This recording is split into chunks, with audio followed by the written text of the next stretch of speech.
실물 교훈 제28장 은혜의 보상. 하나님께서 값없이 주시는 은혜에 관한 진리를 유대인들은 거의 잊어버리고 있었다.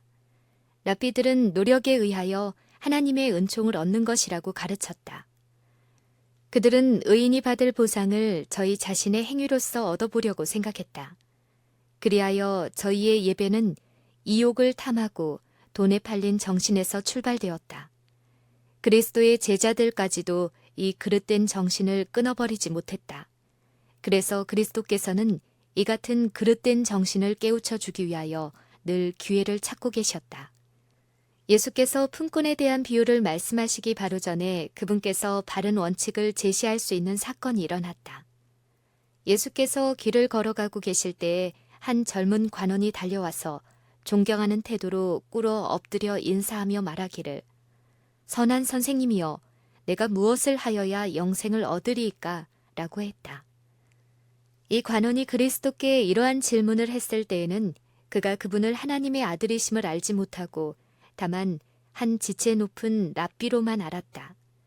그주께서는 내가 어찌하여 나를 선하다 일컫느냐? 하나님 한 분 외에는 선한 이가 없느니라고 말씀하셨다. 내가 어떤 근거를 가지고 나를 선하다고 일컫느냐? 하나님 한 분만이 선하신 분이니라. 만일 내가 나를 그런 분, 즉 하나님으로 인정한다면 너는 나를 하나님의 아들과 그분의 대표자로서 받아들여야 한다. 예수께서 덧붙여서 내가 생명에 들어가려면 계명들을 지키라고 말씀하셨다. 하나님의 품성은 그분의 율법 속에 나타나 있으므로 내가 하나님과 융화하려면 그분의 율법의 원칙들이 내 모든 행동의 근원이 되어야 한다고 하셨다. 그리스도께서는 율법의 요구를 감소시키지 않으셨다. 그분은 율법을 지키는 것이 영생을 얻는 조건임을 오해할 수 없도록 분명하게 말씀하셨다.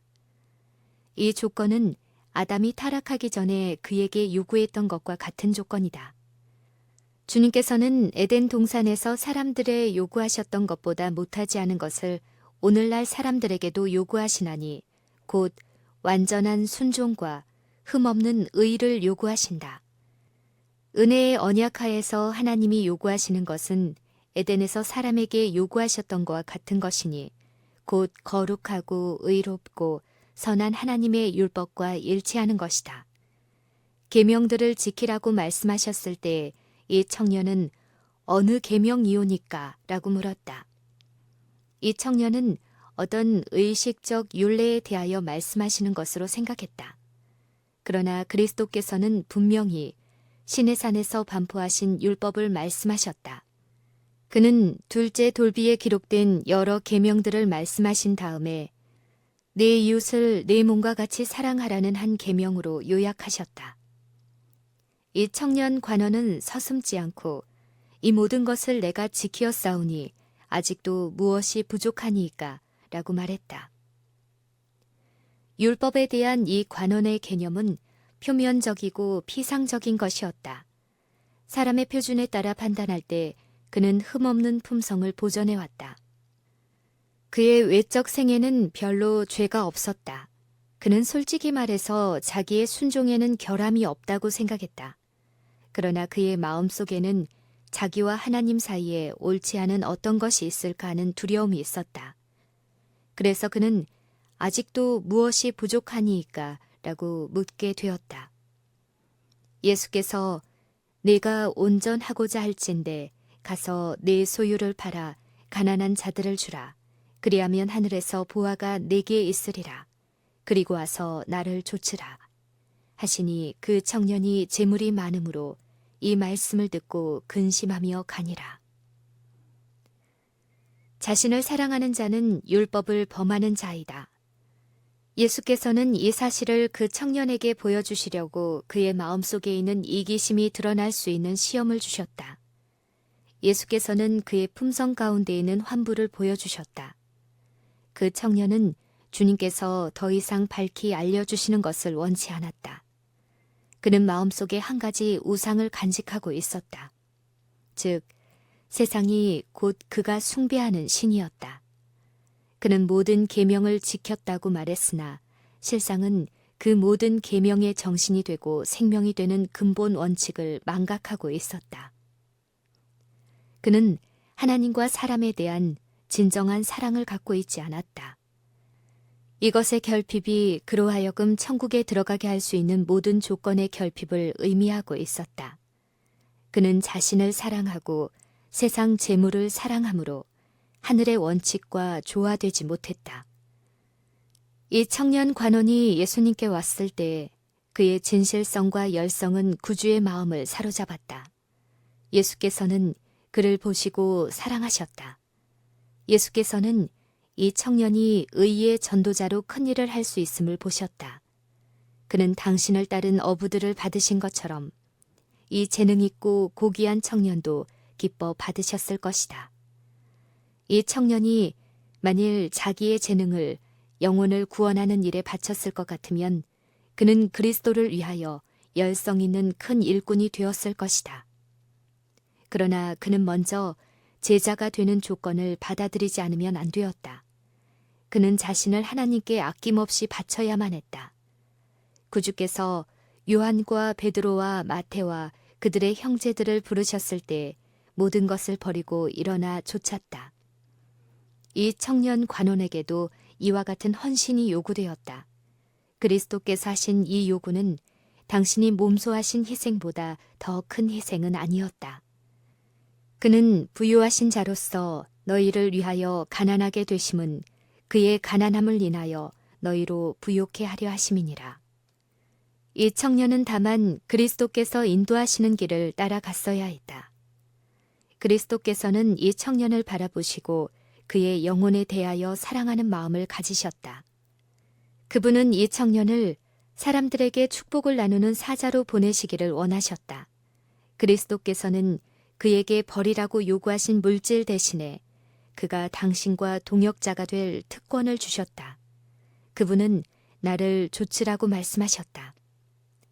베드로와 야고보와 요한은 이 특권을 기쁨으로 받아들였다. 이 청년 자신도 그리스도를 훌륭하게 보았고 그의 마음도 그리스도께로 이끌렸으나 그리스도의 자아 희생의 원칙을 받아들일 준비가 되어 있지 않았다. 그는 예수님보다 재물을 선택했다. 그는 영생을 원했으나 그의 심령 속에 생명이 되는 이기심 없는 사랑을 받아들이지 않았다. 그리하여 그는 근심하면서 그리스도를 떠나갔다. 그 청년이 돌아갈 때 예수님께서는 당신의 제자들에게 재물이 있는 자는 하나님의 나라에 들어가기가 심히 어렵도다 라고 말씀하셨다. 이 말씀은 제자들을 놀라게 했다. 그들은 지금까지 부자는 하나님의 은총을 받은 자들이라는 가르침을 받아왔다. 그렇기 때문에 그들은 메시아의 왕국에서 세상의 권세와 재물을 받게 되기를 기대하고 있었다. 만일 부자가 천국에 들어가지 못한다면 그 외의 사람들은 무슨 소망이 있겠는가라는 생각을 갖게 되었다. 예수께서 다시 대답하여 가라사대, 얘들아, 하나님의 나라에 들어가기가 어떻게 어려운지 약대가 바늘귀로 나가는 것이 부자가 하나님의 나라에 들어가는 것보다 쉬우니라 하신대 제자들이 심히 놀라더라. 그때 그들은 자신들도 이 엄숙한 경고를 받아야 할 사람들 중에 포함되어 있음을 깨닫게 되었다. 구주의 말씀의 빛으로 말미암아 권력과 재물을 사모하는 그들의 속마음이 드러났다. 그리하여 그들은 자신의 운명에 대해 불안을 느끼면서 그런즉 누가 구원을 얻을 수 있는가 라고 외쳤다. 예수께서 저희를 보시며 가라사대 사람으로는 할 수 없으되 하나님으로는 그렇지 아니하니 하나님으로서는 다 하실 수 있느니라. 이와 같이 부자는 천국에 들어갈 수 없다. 부자의 재산이 광명한 천국에서 성도들에게 유업을 받을 권리를 주는 것이 아니다. 누구든지 그리스도의 거저 주시는 은혜로 말미암아서만 하늘 도성에 들어갈 수 있다. 너희는 너희의 것이 아니라 값으로 산 것이 되었다고 한 성령의 말씀은 가난한 자들에게뿐만 아니라 부자들에게도 하신 말씀이다. 사람이 이 말씀을 믿을진대 저희는 자기의 재산을 하나님이 위탁하신 것으로 생각하고 잃어버린 영혼을 구원하고 곤궁에 빠진 자들과 가난한 자들을 도와주기 위하여 그것을 하나님이 지시하신 대로 사용할 것이다. 사람으로는 그것이 불가능한데 그 이유는 사람의 마음이 이 세상 재물에 애착을 가지고 있기 때문이다. 재물의 신을 섬기는 일에 얽매인 자들은 도와달라는 부르짖음에 귀를 기울이지 않는다. 그러나 하나님으로서는 모든 것이 가능하다. 그리스도의 무한하신 사랑을 우러러 봄으로써 이기적인 마음도 녹아 부드럽게 된다. 그렇게 되면 부자들도 바리새인이었던 사울처럼 내게 유익하던 것을 내가 그리스도를 위하여 다 해로 여길 뿐더러 또한 모든 것을 해로 여김은 내 주 그리스도 예수를 아는 지식이 가장 고상함을 인함이라고 말할 수 있게 된다. 그리고 그들은 어떤 것도 자기들의 것으로 여기지 않을 것이며 또 저희 자신을 하나님의 온갖 은혜를 받은 청지기로 생각하고 하나님을 위하여 모든 사람의 종이 되는 것도 기뻐할 것이다.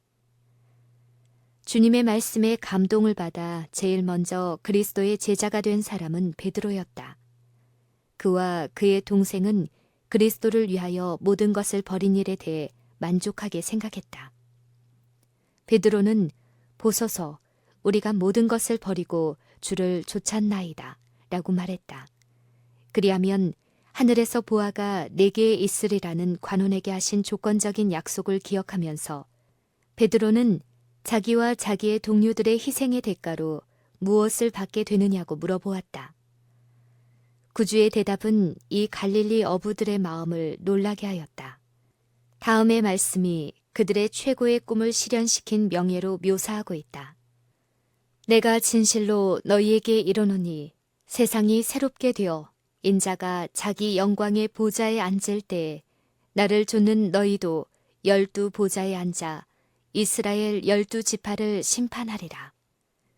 이 말씀에 부가해서 나와 및 복음을 위하여 집이나 형제나 자매나 어미나 아비나 자식이나 전토를 벌인 자는 금세에 있어 집과 형제와 자매와 모친과 자식과 전토를 100배나 받되 핍박을 겸하여 받고 내세에 영생을 받지 못할 자가 없느니라고 말씀하셨다.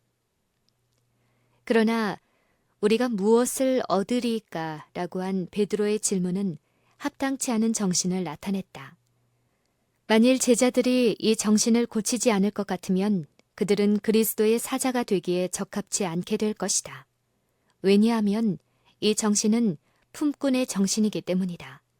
제자들이 예수님의 사랑에 끌리어 그분을 따르게 되었지만 아직도 그들은 바리새인적 사상에 완전히 벗어나지 못했다. 그들은 아직도 저희의 수고에 합당한 보수를 받으리라는 생각으로 일했다. 그들은 자신을 높이는 정신과 스스로 만족히 여기는 정신을 품고 서로를 비교했다. 저희 중에 한 사람이 어떤 일에 실패하면 다른 사람들은 우월감을 가지곤 했다. 그리스도께서는 제자들이 복음의 원칙을 망각하지 않도록 하고 하나님께서 당신의 종들을 취급하시는 방법과 그들이 주님을 위해 일할 때에 어떤 정신을 가져야 할 것을 가르쳐주기 위하여 한 가지 비유를 말씀하셨다. 천국은 마치 품꾼을 얻어 포도원에 들여보내려고 이른 아침에 나간 집주인과 같으니 일자리를 구하는 자들이 장터에 나가 기다리는 것이 그 당시의 관습이었으므로 고용주들은 품꾼을 찾기 위하여 그리로 나갔다. 비유 가운데 나오는 집주인은 일꾼을 얻기 위하여 하루에도 몇 번씩이나 장터로 나갔다고 했다. 이른 아침에 고용된 자들은 일정한 품삯을 정하고 일을 했다. 그 후로 고용된 자들은 품삯을 집주인의 처분에 맡겼다. 저물매 포도원 주인이 청지기에게 이르되 품꾼들을 불러 나중 온 자로부터 시작하여 먼저 온 자까지 품삯을 주라 하니 제11시에 온 자들이 와서 한 데나리온씩을 받거늘 먼저 온 자들이 와서 더 받을 줄 알았더니 저희도 한 데나리온씩 받은지라. 집주인이 자기 포도원에서 일한 일꾼들을 취급한 방법은 하나님께서 인류를 취급하시는 방법을 나타낸다.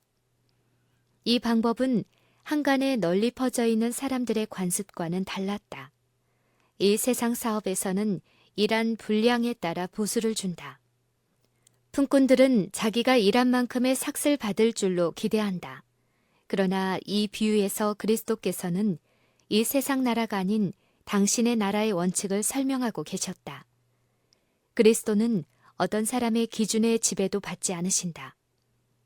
주님께서는 내 생각은 너희 생각과 다르며 내 길은 너희 길과 달라서 하늘이 땅보다 높음 같이 내 길은 너희 길보다 높으며 내 생각은 너희 생각보다 높으니라 라고 말씀하셨다. 이 비유 가운데 먼저 나온 일꾼들은 품삯을 작정하고 일했기 때문에 작정한 금액보다 더 받지 못했다. 후에 온 일꾼들은 내가 너희에게 상당하게 주리라는 주인의 약속을 믿고 일했다. 그들은 품삯에 대해 아무것도 묻지 않음으로써 주인에 대한 신임을 나타내었다. 그들은 주인이 정당하고 공평하게 처리해 줄 것을 믿었다. 그들은 자기들이 일한 분량에 따라 보수를 받은 것이 아니라 주인의 아량에 따라 보수를 받았다. 이와 같이 하나님께서는 우리가 경건치 않은 자를 의롭다 하시는 그분을 의지하기를 바라신다. 그분의 보수는 우리의 공로에 따라 주시는 것이 아니라 우리 주 그리스도 예수 안에서 정하신 당신의 뜻을 따라 주시는 것이다. 우리를 구원하시되 우리의 행한 바 의로운 행위로 말미암지 아니하고 오직 그의 긍휼하심을 조차 하신다. 그리고 주를 의지하는 자들을 위하여 우리의 온갖 구하는 것이나 생각하는 것에 더 넘치도록 능히 하실 것이다. 하나님께서 가치 있게 보시는 것은 우리가 한 일의 양이나 눈에 보이는 결과가 아니라 그 일을 한 정신이다. 11시에 포도원에 들어온 자들은 저희가 일할 기회를 얻게 된 것에 대해 감사하는 마음을 가졌다. 저희 마음은 그들을 일꾼으로 불러주신 주인에 대한 감사로 가득 차 있었다. 그리고 저녁이 되어 집주인이 그들에게 하루의 품삯을 지불해 주는 것을 보고 그들은 매우 놀랐다. 그들은 그만한 품삯을 받을 만큼 일하지 못한 것을 알고 있었다. 포도원 주인의 모습에 나타나 있는 친절함이 그들을 매우 기쁘게 해주었다. 그들은 집주인의 인자함과 저희가 받은 후한 보수를 도무지 잊을 수 없었다. 자기의 무가치함을 알면서 11시에 주의 포도원에 들어간 죄인도 그러했다. 그가 일한 시간이 너무도 짧았기 때문에 품삯을 받을 자격이 없다고 생각했다. 그러나 그는 하나님께서 자기를 받아주셨기 때문에 그의 마음에 기쁨이 충만했다. 그는 그리스도와 동역자가 된 특권을 감사히 생각하고 겸손한 마음으로 하나님을 의지하면서 열심히 일했다. 이러한 정신이야말로 하나님께서 높이기를 기뻐하시는 정신이다. 주님께서는 우리가 받을 보수의 다소를 생각지 말고 그분을 신뢰하기를 바라신다. 그리스도께서 우리 안에 거하실 때에는 보수에 대한 생각이 가장 큰 문제가 되지 않을 것이며 그것이 우리의 봉사를 촉진시키는 동기가 되지 않을 것이다. 물론 2차적인 의미로는 보상받을 것을 바라보아야 한다는 것도 사실이다. 하나님께서는 우리에게 약속하신 당신의 축복을 감사하게 생각하기를 원하신다. 그러나 그분은 우리가 보상받는 일에 열중하거나 우리가 행하는 의무에 대해 모두 다 보수를 받아야 한다는 생각을 갖지 않기를 바라신다. 우리는 보상을 받기 위해서 너무 조급하게 행하지 말 것이며 보수의 여하를 막론하고 옳다고 생각하는 일을 해야 한다. 하나님과 동포들에 대한 사랑이 우리의 행동의 동기가 되어야 한다. 이 비유는 맨 먼저 일하라는 부름을 받고도 주의 포도원에 들어가기를 게을리한 자들을 변호하는 것이 아니다. 11시에 집주인이 장터에 나아가 일자리를 얻지 못한 사람들을 보고 말하기를 너희는 어찌하여 종일토록 놀고 여기 섰느니요 하셨고 저희는 우리를 품꾼으로 쓰는 이가 없음이니이다 라고 대답했다. 이 말을 보면 오후에 부름을 받은 사람들 가운데는 한 사람도 아침에는 장터에 있지 않았다는 것을 알 수 있다. 그들은 그 부르심을 거절하지 않았다. 처음에는 거절했다가 후에 뉘우치고 회개하는 것은 좋은 일이나 처음에 받은 은혜의 초청을 대수롭지 않게 여기는 것은 안전하지 못하다. 포도원의 일꾼들이 한 데나리온씩을 받았을 때 아침부터 일한 사람들은 불평했다. 우리는 12시간을 일하지 않았는가?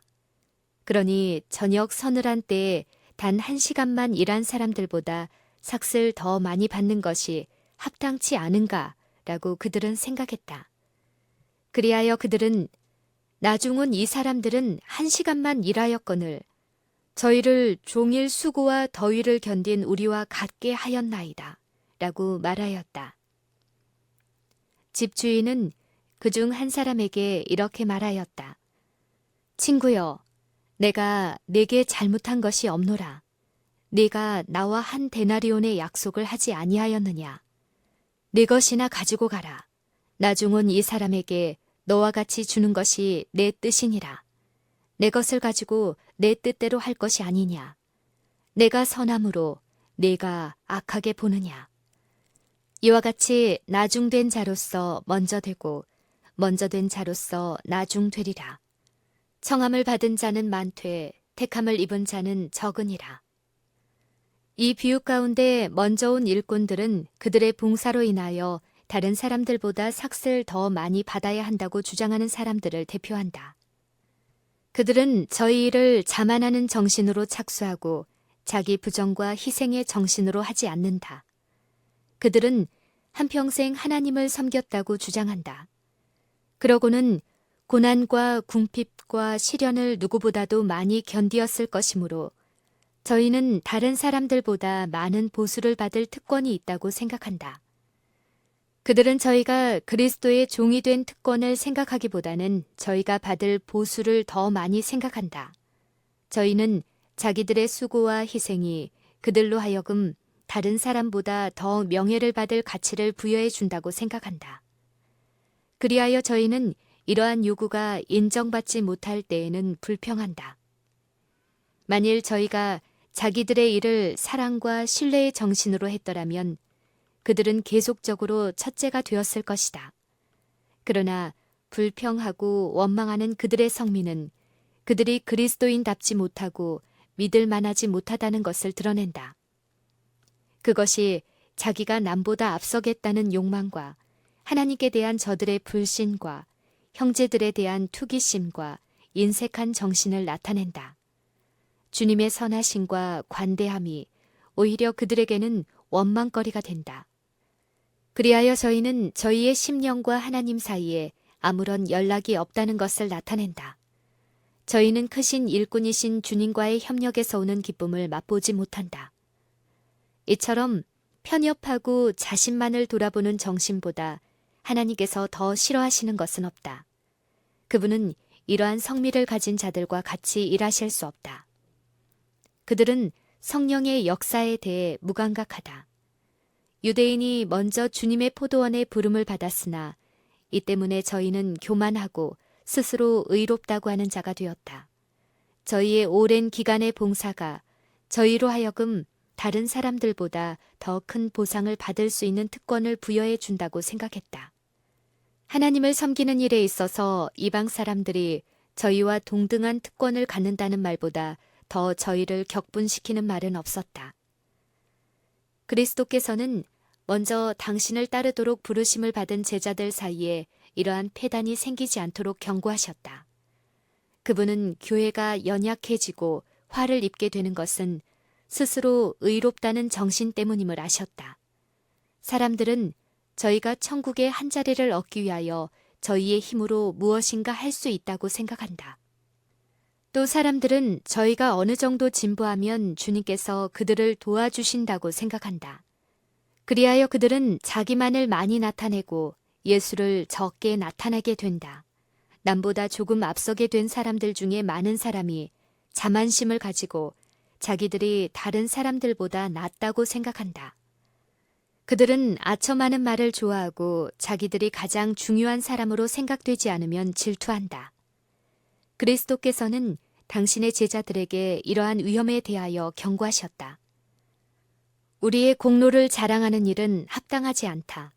지혜로운 자는 그 지혜를 자랑치 말라. 용사는 그 용맹을 자랑치 말라. 부자는 그 부함을 자랑치 말라. 자랑하는 자는 이것으로 자랑할지니 곧 명철하여 나를 아는 것과 나 여호와는 인애와 공평과 정직을 땅에 행하는 자인 줄 깨닫는 것이라. 나는 이 일을 기뻐하노라. 여호와의 말이니라. 상급은 우리의 행위로 인하여 받는 것이 아니라 전적으로 그분의 은혜로 말미암아 받는 것이기 때문에 누구도 자랑하지 말아야 한다. 그런즉 육신으로 우리 조상된 아브라함이 무엇을 얻었다 하리요. 만일 아브라함이 행위로서 의롭다 하심을 얻었으면 자랑할 것이 있으려니와 하나님 앞에서는 없느니라.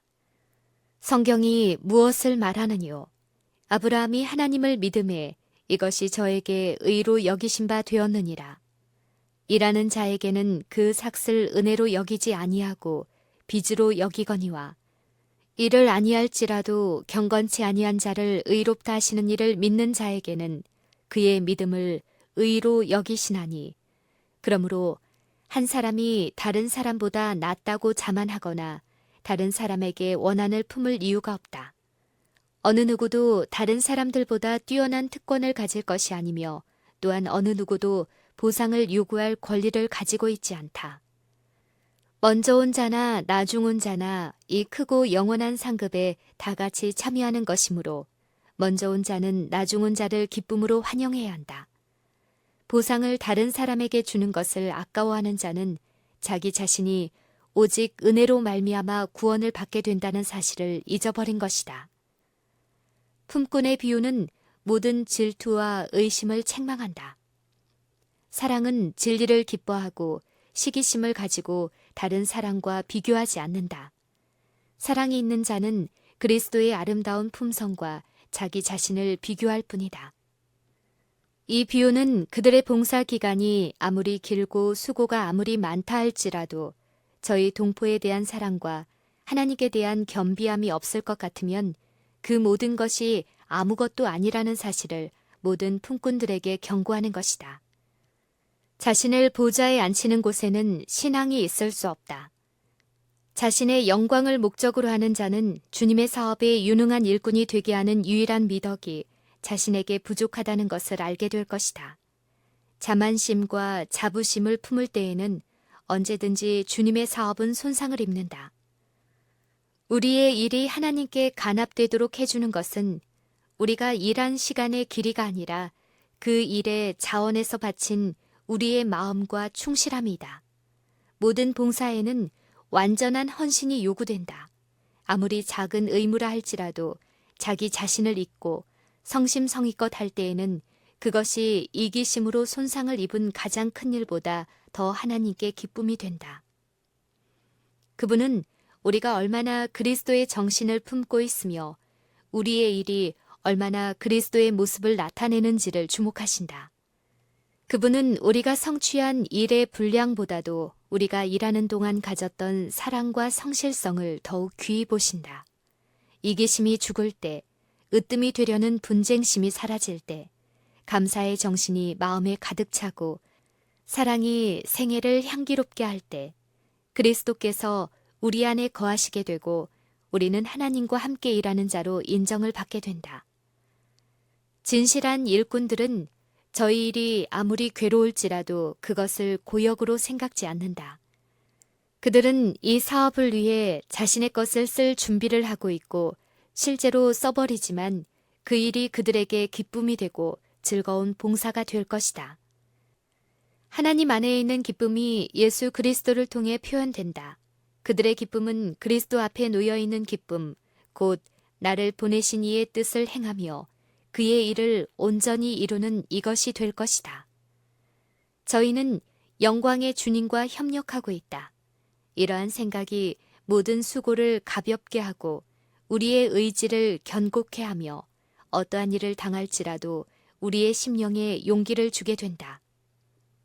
그리스도의 고난에 참여함으로 고상해지고 이기심 없는 마음으로 일하며 그리스도의 긍휼하심을 나누어 주고 그분의 사업에 참여해서 주님과 협력함으로써 저희는 주님의 기쁨을 확산시켜서 사람들로 하여금 그분의 고귀한 이름에 존귀와 찬송을 돌리도록 돕게 된다. 이것이 하나님을 위하여 참된 봉사를 하는 모든 사람이 지녀야 할 정신이다. 이러한 정신을 가진 사람들은 비록 꼴찌인 것처럼 보이나 첫째가 되는 반면에 이러한 정신이 부족한 많은 사람들은 첫째인 것처럼 보이나 꼴찌가 될 것이다. 자신을 그리스도께 바친 많은 사람들이 하나님의 사업에서 큰 일을 할 기회나 큰 희생을 할 기회를 찾지 못하고 있다. 이러한 사람들은 하나님을 가장 기쁘시게 하는 것이 반드시 순교자의 희생만이 아니라는 것을 생각하고 마음의 위로를 받아야 한다. 하늘책의 가장 높은 자로 기록되는 자도 반드시 날마다 위험과 사망을 직면하는 외방 선교사가 아닐 수 있다는 것을 생각해야 한다.